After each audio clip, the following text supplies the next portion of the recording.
नमस्कार दोस्तों, देश विकट परिस्थिति से गुजर रहा है। इस महामारी ने देश को बहुत पीछे ला दिया। यह महामारी अनगिनत लोगों को अपना शिकार बना रही है। मुझे फेसबुक के जरिए आज पता चला कि मेरा एक युवा साथी जिसकी उम्र मात्र 35 साल थी, जो पेशे से शिक्षक था, देखने में हट्टा कट्टा दिखाई देता था, उत्साही था, धैर्यशाली था, परंतु कोरोना के कारण वह भी काल के गाल में समा गया। हंसता खेलता परिवार उजड़ गया।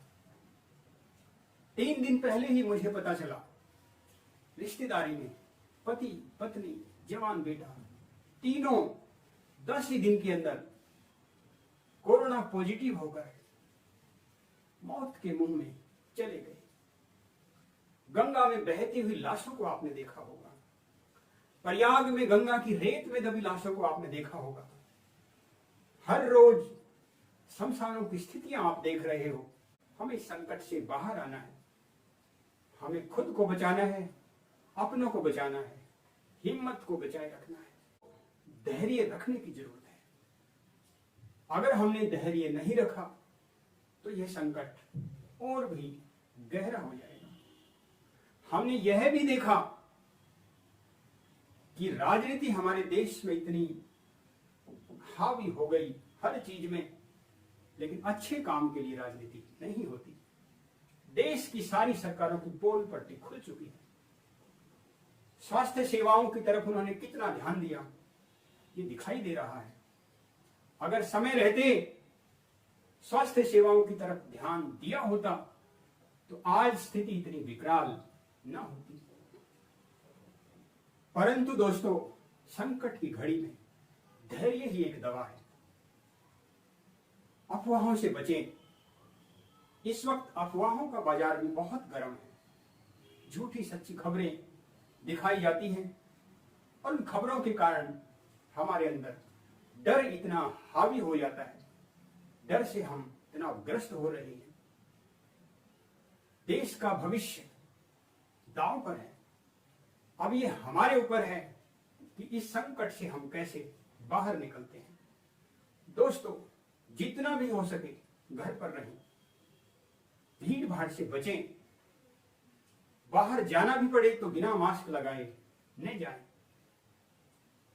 घर में भी बार बार हाथ धोते रहें। अपनी इम्यूनिटी का पूरा ध्यान रखें। एक्सरसाइज करें, योग करें, ध्यान करें। किसी भी तरीके से खुश रहने की कोशिश करें। अपने खान पान पर ध्यान दें। कोशिश करें कि आपका स्वास्थ्य सही रहे। और यदि इसके बावजूद भी, सारी सावधानियां रखने के बावजूद भी आप कोरोना की गिरफ्त में आ जाते हैं, तो भी आपका धैर्य ही आपको इस विकट परिस्थिति से बाहर लाएगा। घबराएं नहीं। किसी भी प्रकार के तनाव को मन पर हावी न होने दें। देश महान संकट से गुजर रहा है। स्वास्थ्य कर्मियों का हौसला बढ़ाएं, पुलिस कर्मियों का हौसला बढ़ाएं। कोरोना कोविड के सभी नियमों का पालन करें और दोस्तों, हिम्मत बनाए रखें। ये दौर भी निकल जाएगा। सकारात्मक रहें, भरोसा रखें। इस दौर से हम जरूर निकलेंगे। संघर्ष में हमारी विजय होगी। दोस्तों, अपना ख्याल रखें, स्वस्थ रहें। फिर आपसे एक नए विषय के साथ मिलना होगा। तब तक के लिए नमस्कार। जय हिंद, जय भारत।